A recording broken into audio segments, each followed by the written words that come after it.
Hi hello నమస్తే welcome to Yuvan media. నేను మీ రాజేందర్. విమర్శల నుంచి రాళ్ల దాడులు, ఏపీలో జరుగుతున్న రాజకీయాల గురించి మనతో మాట్లాడడానికి senior political analyst Krishna Kumar madam గారు ఉన్నారు. మేడం నమస్తే. నమస్తే మేడం, ఏపీలో జరుగుతున్న పరిస్థితులను చూస్తే ఇప్పుడు విమర్శల నుంచి రాజకీయ రాళ్ల దాడులు జరుగుతూ ఉన్నాయి.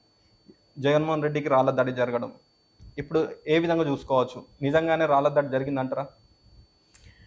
ఇప్పుడు మీరు మొదటగా అడిగిన మాట విమర్శల నుంచి రాళ్ల దాడి వరకు ఈ పరిణామం ఏంటి అని అడిగారు. అవును.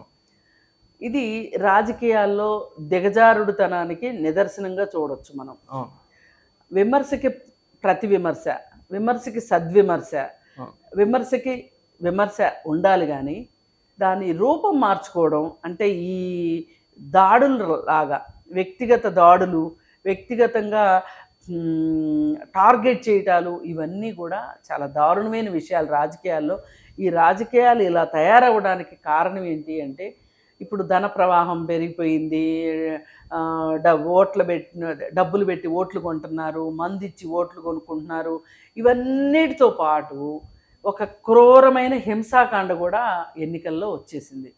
ఇదివరకు ఇది లేదా అంటే ఉండొచ్చు, కొన్ని చోట్ల బ్యాలెట్ బాక్సుల్లో ఇంకు పోసేవాళ్ళు, లేదంటే బ్యాలెట్ బాక్సులు తీసుకెళ్ళి బావుల్లో పడేసేవాళ్ళు, లేదు అనుకుంటే రకరకాలు జరగలేదని కాదు. ఇప్పుడు ఏంటి అంటే ఒక నీచ నికృష్ట స్థాయికి దిగజారిపోయినాయి రాజకీయాలు. ఇది ఎంతవరకు దిగజారిపోయినాయి అంటే, ప్రతిపక్షం అడిగే ప్రశ్నకి సమాధానం చెప్పలేక బుకాయించడం కూడా సరిపోలేదు అనుకుంటే ఎదురుదాడి చేయడం, ప్రతిదాడి చేయడం, బట్టగాల్చి మీదేయడం, ఇవన్నీ చేయడంలో ఇవాళ ఆంధ్రప్రదేశ్ రాజకీయాలు చాలా రోత బుట్టిచ్చేలాగా తయారైనాయి. వ్యక్తిగతమైన వ్యక్తిత్వ హననాలు. అది ఎలా అయిపోయింది అంటే వాళ్ళ వ్యక్తిత్వం మీద దాడి చేసే విధంగా ప్రకటనలు చేయటం, ఈ సోషల్ మీడియా వేదికగా అబద్ధాలు ప్రచారం చేయటం, వీళ్ళ మీద వాళ్ళ మీద ఎవ్వరు తక్కువ తిన్నట్లేరు. ఇక్కడ తెలుగుదేశం వాళ్ళు కూడా ఏం తక్కువ తినలేదు, వైసీపీ వాళ్ళు అంతకంటే 4 ఆకులు ఎక్కువ చదివినట్టు చేస్తున్నారు. వ్యక్తిగతమైన వ్యక్తుల శీలాలకు సంబంధించి కూడా మాట్లాడడం. మనం ఇంతకుముందు కూడా సాక్షాత్తు అసెంబ్లీ వేదికగా, దిగువ సభ వేదికగా, దిగువ సభ అంటే పెద్దల సభ వేదికగా చంద్రబాబు నాయుడు భార్యని గురించి మాట్లాడిన రోజునే ఇలాంటి దుస్థితి వస్తుంది అని ఎవరైనా ఊహించగలుగుతారు.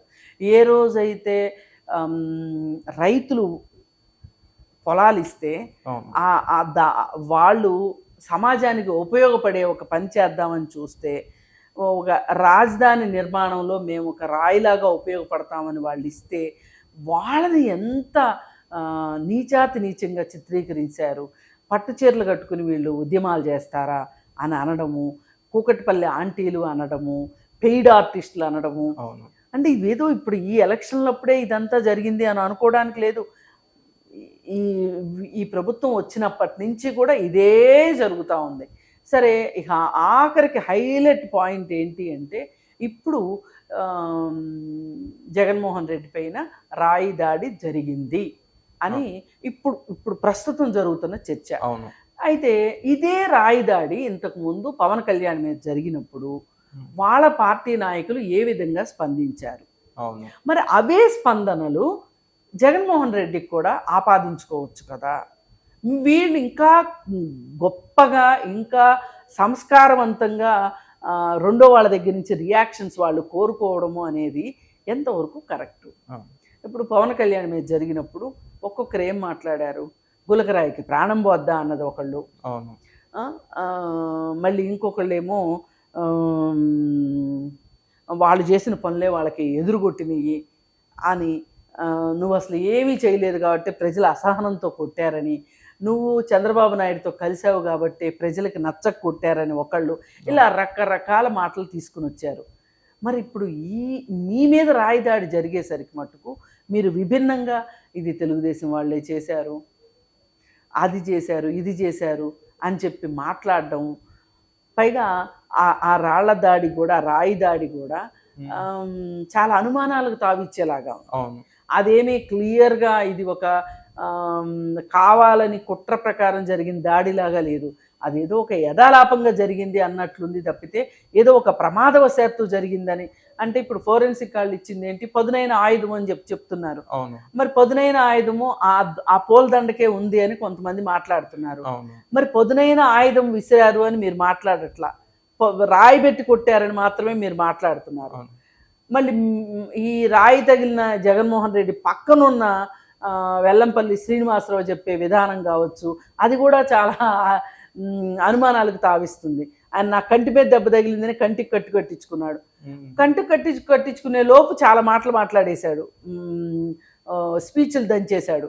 మరి కంటికి అంత దెబ్బ తగిలితే ఇప్పుడు ఆయన అంత మైకుల ముందు స్పీచ్లు కొడుతుంటే దంచుతుంటే ఆ కంటి మీద దెబ్బ ఉంటే మనకు కూడా కనిపించాలి కదా, కనిపించలేదు. అంటే ఇదంతా పథకం ప్రకారం వాళ్ళే చేసుకుని అది కాస్త ఇప్పుడు సెల్ఫ్ గోల్ అయ్యింది అని చెప్పి వాళ్ళు ఇప్పుడు మళ్ళీ అంతర్మదనం చెందుతున్నారు అనేది ఇప్పుడు ప్రస్తుతం ఉన్న వార్త. జగన్ మీద దాడి జరిగితే తల్లి విజయం ఎందుకు స్పందించలేకపోతుంది అంటే అసలు ఆమె కొడుకును కూతురికి మధ్య జరుగుతున్న పోరాటంలో ఆమె ఉండదలుచుకోలే. ఆమె నిష్క్రమించింది, తాత్కాలికంగా నిష్క్రమించింది. ఈ ఎలక్షన్లు అయ్యే వరకు నేను ప్రశాంతంగా ఉంటాను అని చెప్పి ఆమె అమెరికాకి వెళ్ళింది. అంతేగాని రాళ్ళదాడి జరిగితే రావాలని కాదు. ఇప్పుడు ఆయన ఏమీ హాస్పిటల్లో జాయిన్ అవ్వలేదు, ఏమీ లేదు. దెబ్బ తగిలింది, అది ఇంట్లో కింద పడితే కూడా తగలొచ్చు ఆ మాత్రం దెబ్బ. దానికి ఆవిడ అక్కడి నుంచి పరిగెట్టుకుని రావాల్సినంత అవసరం అయితే ఏమీ లేదు. ఎవరైనా ఆమె ఎందుకు రాలేదు అనుకుంటే నేను చెప్పే మాట ఒకటే, అసలు అక్కడ అన్ని పరిస్థితులు బాగుంటే అసలు ఆమె అమెరికా దాకా ఎందుకు వెళ్ళేది? వెళ్ళేదే కాదు. ఆమె ఒక ఉద్దేశం ప్రకారం వెళ్ళింది. అలాంటప్పుడు ఆమె ఎందుకు వస్తుంది వెనక్కి? వీళ్ళు రప్పించుకోవాలని వీళ్ళు అనుకున్నా కానీ ఆవిడ రాదు. ఆవిడ అనుకుంది, నేను వీళ్ళిద్దరి మధ్యలో నేను తలుపు సందులో ఒక్కలాగా నేను ఎందుకు నలిగిపోవాలి అనుకుంది ఆవిడ.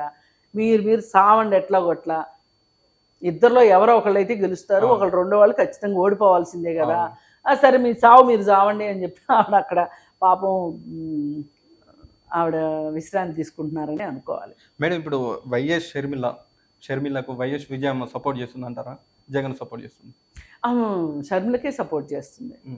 ఎందుకంటే ఆ రోజు ఇడుపులపాయలో మనం చూసాం కదా, పులివెందుల ఇడుపులపాయలో వైఎస్ సమాధి దగ్గర కొడుకున్నప్పుడు చాలా ముక్తసరిగా ఉండటము, చాలా అయిష్టంగా ఉండటము చేసింది. మరి కూతురు విషయం వచ్చేసరికి చాలా ఆప్యాయంగా, చాలా ఇన్వాల్వ్ అయ్యి ఆవిడ తల్లి కూతురు చదవటము, ఆ వాక్యాలు చదవటము, అదంతా చూస్తే ఆమె కూతురికే సపోర్ట్ ఇస్తుంది అనిపిస్తుంది. అది కూడా కాకుండా అసలు ఆమె హైదరాబాద్లోనే ఉంటుంది, కూతురు దగ్గరే ఉంటుంది, కొడుకు దగ్గర ఉండట్లేదు. మరి నిజంగా కొడుకు వైపే ఉంటే కనుక కొడుకింట్లో ఉంటుంది కదా, ఎందుకు కూతురింట్లో ఉంటుంది? అందుకని ఏ రకంగా చూసినా కానీ ఆమె షర్మిల వైపే ఉన్నట్లు అనిపిస్తుంది. జగన్మోహన్ రెడ్డి కానీ భారతీ రెడ్డి కానీ వాళ్ళిద్దరూ కూడా ఆవిడ్ని చూసుకోవాల్సినంతగా చూసుకోవట్లేదు అనేది తేటతెల్లం. జగన్మోహన్ రెడ్డికి కుటుంబమే వ్యతిరేకత రావడానికి కారణం ఏంటి? అధికార వ్యామోహం, బాబాయ్ కేసును కూడా ఛేదించలేకపోవటం, అట్లాగే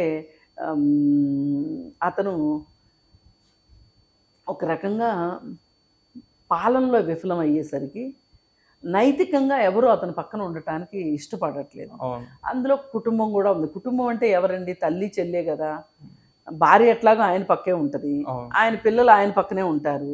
ఇంకా ఇటు తల్లి, చెల్లి, ఇంకొక చెల్లి, పిన్నమ్మ, బాబాయ్ భార్య, వాళ్ళంతా ఒకవైపు ఉన్నారు. వాళ్ళంతా ఎందుకు ఒకవైపు ఉన్నారు? వాళ్ళకి అన్యాయం జరిగిందని వాళ్ళు అనుకుంటున్నారు కాబట్టి, నమ్ముతున్నారు కాబట్టి వాళ్ళు ఉంటున్నారు. ఇప్పుడు అటువైపు చూసుకుంటే భారతీరెడ్డి, అవినాష్ రెడ్డి, అలాగే సజ్జల, ఇట్లాంటి వాళ్ళందరూ ఉన్నారు జగన్మోహన్ రెడ్డికి. కానీ ఎంతమంది అన్నా ఉండేవ్వండి, ఆ ఉండే వాళ్ళ పక్కన న్యాయం ఉందా లేదా అన్నదే ఇక్కడ ప్రశ్న. ఎంతమంది ఉన్నారనేది కాదు. ఇప్పుడు కౌరవులు ఉన్నారు, 100 మంది ఉన్నారు, ఏంటి ఉపయోగం? పాండవులు 5 మంది ఉన్నారు. ఇవాళ చరిత్రలో నిలిచింది ఎవరు? పాండవులే కదా. అంతే. Okay ma'am, thank you.